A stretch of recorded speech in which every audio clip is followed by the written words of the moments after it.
In every real system design interview, the very first thing the interviewer looks at is whether you have understood the system's functional requirements clearly. So let us understand about functional requirements of a system. Functional requirements define what a system is supposed to do or the capabilities of the system. In simple words, they describe the features and the behaviors that the system should support. For example, in case of a social media application, the functional requirements could be like user can log in and sign up, or maybe they can post pictures or upload videos, they can like and comment on other people's posts, and they can follow and follow each other. Similarly, many things like that. So they basically describe what the system is doing.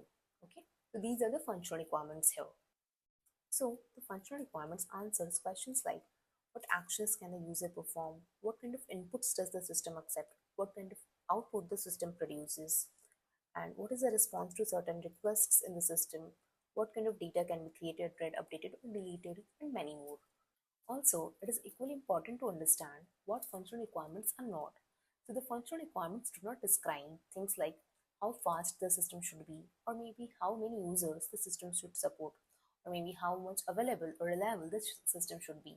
So, a well written functional requirement should be clear, specific, testable, and user or system oriented. For example, a user can upload an image and view it in their profile. This is a very clear functional requirement.